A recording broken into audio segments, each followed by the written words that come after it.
Good evening. Good evening. There will be a group session later at 8 p.m. Eastern Time, but I wanted to go ahead and do one very quick reading here. What came up in my mind is the question of what is sacred.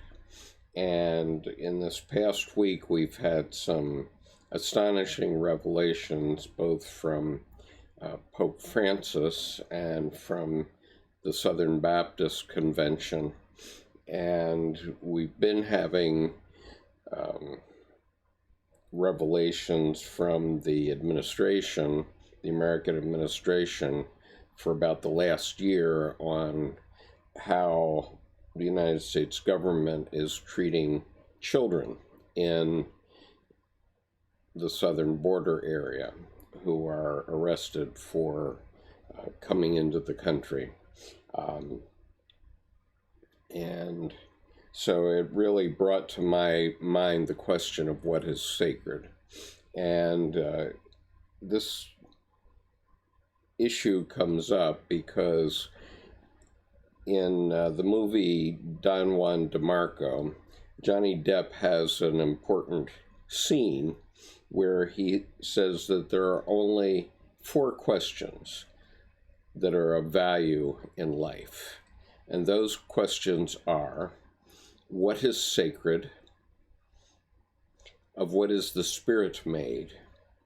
What is worth living for? And what is worth dying for? And in every case, the answer is the same. It's for love.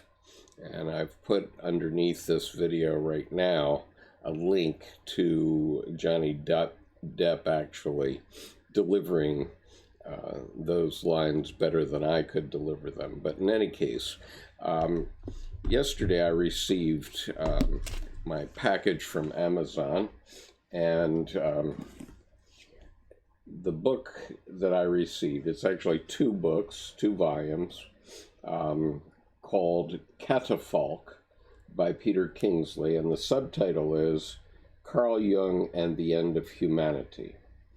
And it's quite a special book. Peter Kingsley is, I would say, a very comfortable writer who provides us with a very good narrative into his story. And in this book, first of all, let me mention that this set of 2 books, it's volumes 1 and 2, are the second volume is entirely footnotes. It's all the footnotes that apply to the first volume. So in the first volume, we simply have text, a lovely narrative by Peter Kingsley. And then in the second volume, we have the footnotes, which are quite impressive in their own right. And so I urge you to take a look at this set. It's quite an interesting set of reading. And particularly as it provides Dr. Kingsley's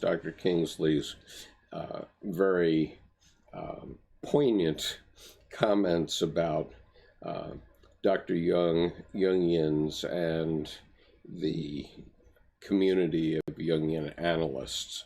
And so it's worth reading. But I want to skip ahead here to chapter 7 of the book, which begins on page 37. It's a brief chapter, and give you a sense of it. And so this is a sense of it for the purpose of urging you to go buy your own set of Catafalque by Peter Kingsley, Carl Jung and the End of Humanity. Chapter 7.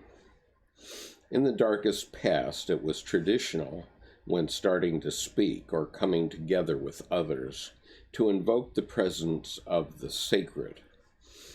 Perhaps you will be able to sense that this is what, in my own way, I have been making the effort to do.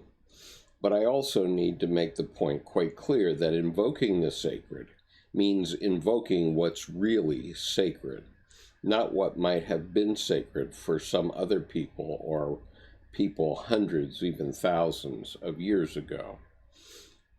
We have to start by invoking what's sacred for us.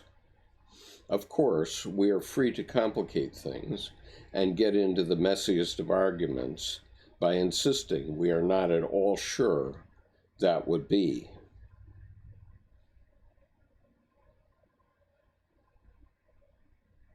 I'm sorry, I'm going to read that sentence again.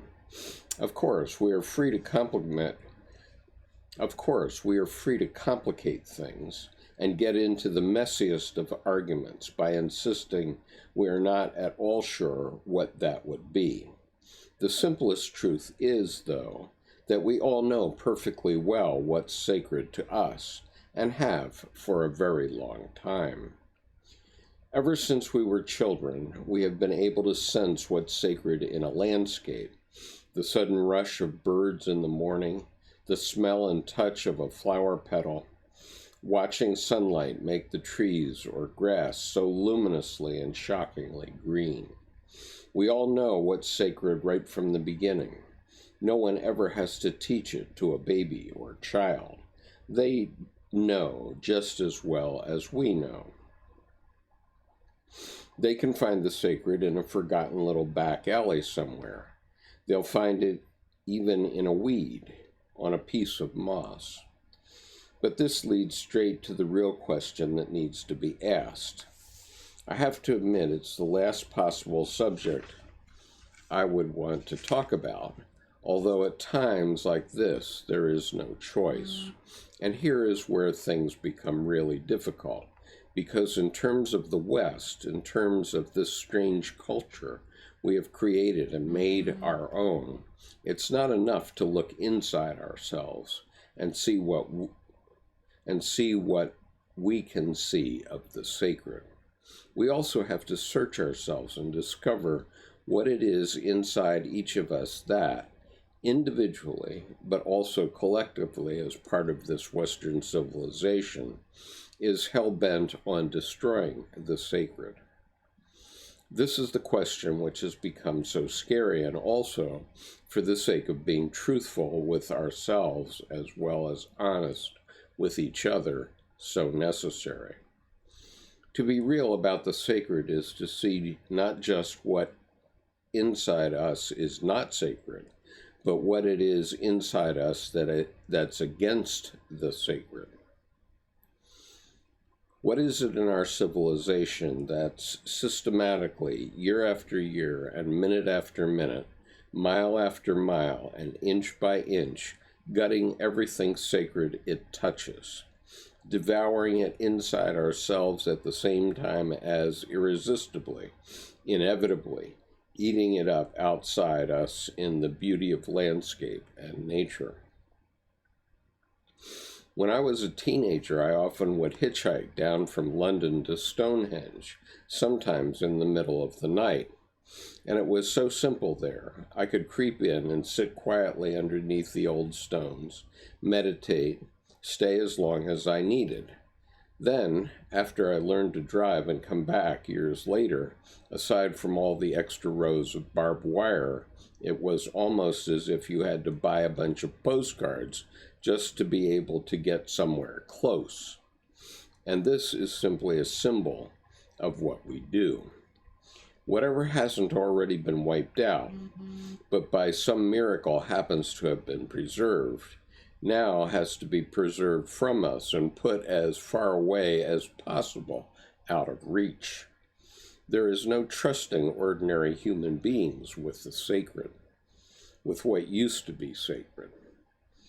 Then there are times my wife and I have spent in North America. I can still vividly remember neighbors where we used to live off the coast of Canada at the heart of what was once a sacred island, cutting down the enormous fir trees that held up the whole balance of nature for the sake of making a few dollars. The local government in New Mexico, bent on building a huge road right through the middle of inconceivably powerful petroglyphs that had been carved into the rocks tens of thousands of years ago.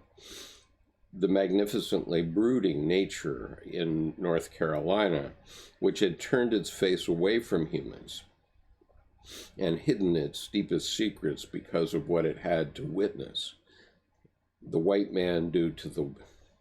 Because of what it had to witness the white man do to his black slaves, but above all to the Native Americans.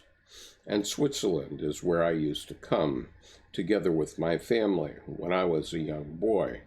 The exquisite houses with their beautiful facades and painted shutters, flowers outside merging effortlessly in the landscape. Now all you see everywhere is lumps of concrete, because this is the only thing people know how to build in our progressive society, concrete blocks. There is no end to the stories anybody could tell, and there is no need to ask if someone doesn't know what I mean, because everybody does. But the question that does have to be asked is, what is it that's happening? What is this huge tide of so-called progress that's sweeping everywhere and pushing everybody on? We walk and watch. We are bound to notice, maybe sadly as we get older, how much things keep changing from the ways they were before, and we just do our best to make do, to justify it all as livable, bearable. Here and there we'll do our best to compensate, but put a little Buddhist statue in our garden, drive an environmentally friendly car, even join a protest. But each of us, deep down inside, realizes what we are up against and knows very well the tide will never be turned back like that. Perhaps now and then, as we look around at the wrecking of nature and the sacred, we might be caught off guard and surprised by a tiny voice in our head that quietly asks, "But hasn't it all been done rather well?" Especially when we are tired, it can feel so much easier to rationalize everything rather than go on feeling at odds with the hard realities all around us, to do a few calculations and count up the new advantages, benefits, and blessings.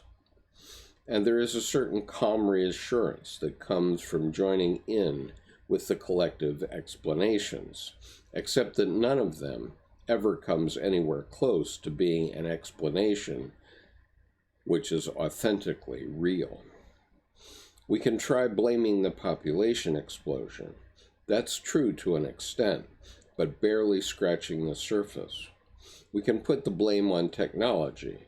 That's an effect of the tide, not its cause. We can feel justifiably horrified at the diabolical twistings of Christian doctrine that end up claiming Christ abolished the sacredness of land and nature when, by dying on the cross, he left the human heart as the only sanctified place on earth. There is an answer, though. It's the simplest explanation. It's the simplest of explanations that takes us back even beyond the beginnings of Christianity. And its simplicity must be the reason why our infinitely complicated minds have overlooked it. The answer is that every civilization has a sacred purpose, but we have forgotten ours. And it's because of this forgetting that everything around, as well as inside,